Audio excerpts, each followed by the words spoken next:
Será que esse episódio absurdo do Roberto Jefferson alterou a perspectiva da corrida eleitoral? Tirou votos de Bolsonaro? Você vai ver as pesquisas, parece que não. Mas não dá pra saber. Você não tem como saber se talvez ele fosse crescer se não fosse esse episódio e não cresceu porque ele aconteceu. Não dá pra saber, mas o fato é que os números não se mexeram, né? Uma tragédia certamente não aconteceu. E a Mônica Bergamo traz informações de bastidores de cada campanha diante dessas pesquisas que mostram um cenário praticamente paralisado. Mônica, bom dia. Bom dia, Megali, bom dia a todos. Pois é, divulgada mais uma pesquisa hoje, né? Pesquisa da Quest.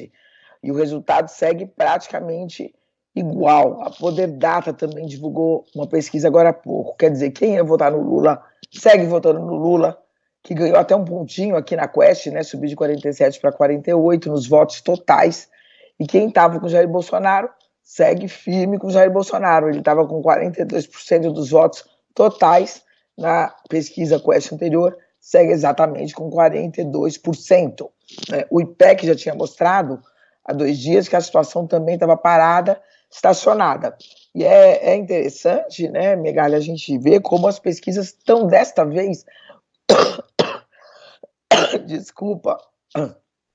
Estão coincidindo nos votos válidos, né?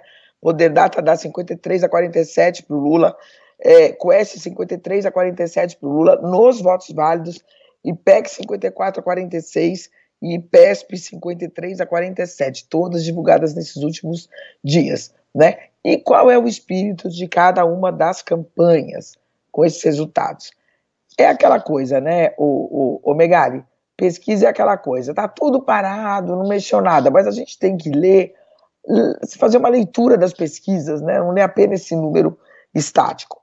No PT, há uma crença de que o episódio Roberto Jefferson, embora não tire votos do Bolsonaro, conseguiu frear uma possível subida dele, uma subida que já era um pouco sinalizada, porque a avaliação de governo vinha subindo, e ele vinha pontinho a pontinho em algumas sondagens, subindo também, né? Então, havia um temor no PT de que o Bolsonaro poderia dar uma bela acelerada nessa semana aqui de reta final do pleito. Mas, na avaliação do PT, quer dizer, esse episódio Roberto Jefferson deixa o Bolsonaro onde ele está, ou seja, atrás de Lula, né? E por isso a situação dentro da campanha do PT é de alívio, Megali, de muito alívio. Na semana passada a tensão era muito maior, não que ela não exista hoje, mas era maior. O PT não está usando o episódio do Roberto Jefferson na televisão. E por que não está usando? Porque, como é um fato amplamente coberto pela imprensa, o eleitorado já está bem informado, já sabe o que aconteceu, já sabe que o Roberto Jefferson é aliado do Bolsonaro, já sabe que ele deu mais de 50 tiros, já sabe que ele jogou granada, já sabe tudo e faz o seu julgamento. Por incrível que pareça, né, Megali? 16% dos brasileiros, esse dado me espantou, por exemplo, acham que a prisão do Roberto Jefferson é injusta, né, segundo a pesquisa feita pela Atlas. 8,5% acham que o ataque dele a policiais foi justificado. Então a campanha do Lula prefere focar em outras questões econômicas, salário mínimo, aposentadoria, inflação, para tentar aumentar a rejeição ao Bolsonaro entre os eleitores de baixa renda e aquela coisa, bater para impedir que ele cresça. Já na campanha do Bolsonaro há uma tensão maior nesse momento, é claro, porque ele aparece em segundo em todas as pesquisas e há também uma tentativa de se criar fatos novos, né? Como essa denúncia que foi feita sobre rádios que não teriam veiculado corretamente a propaganda do presidente, mas essa denúncia aparentemente não está evoluindo nem na imprensa nem na justiça, porque há uma série de dúvidas, né, ainda não esclarecidas sobre a pertinência do que está sendo denunciado. Então, o foco das duas campanhas também está em São Paulo, Megali, nos ventos que sopram de São Paulo, né, o estado mais populoso do país, 22% dos eleitores. Bolsonaro esperava tirar aqui em São Paulo a diferença da vitória avassaladora que o Lula teve no Nordeste no primeiro turno. Bolsonaro chegou na frente em São Paulo e esperava-se que ele estourasse aqui em São Paulo. A expectativa aqui era que o Tarcísio abrisse pelo menos 20 pontos de dianteira sobre o Haddad. Também não é o que está acontecendo até agora, segundo as pesquisas, né? Há uma certa frustração nesse sentido, mas a campanha, como a gente sempre sabe, e a gente já tem história suficiente para saber, a campanha vai até domingo e até lá muita coisa pode acontecer, né? O percentual de indecisos é maior em São Paulo.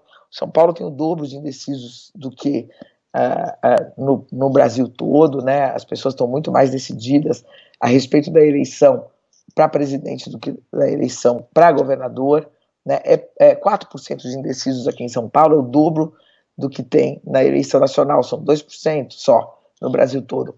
É pouco, 4%, parece pouco, mas pode mudar um resultado de uma eleição, né? Brancos nulos em São Paulo também muito mais, 7%, né, para governador, e no plano nacional 5% na campanha presidencial. Então, não raro, nulos também mudam, até mesmo no dia das eleições, dependendo dos acontecimentos. Então, está tudo aberto, a gente não tem, né, Megali, até agora, um favoritismo absoluto, né, Lula com 10 pontos à frente, não. Está à frente, mas não, assim, ainda não com tanto, uma situação confortável que possa dizer já ganhou. Não, está aberta a eleição. Né? Tem muita coisa ainda que pode acontecer nesses últimos 3, 4 dias, e São Paulo é seguramente o território agora da disputa mais dura e acirrada. São Paulo e Minas Gerais, né, onde o Bolsonaro também esperava passar do Lula e está lá numa guerra intensa. Eleitores muito disputados, São Paulo e Minas Gerais. Todo o Brasil, obviamente, mas aqui, pelas características dos estados, pelo grande eleitorado que tem aqui em São Paulo e em Minas, uma disputa focada mais nesses dois estados, Megali.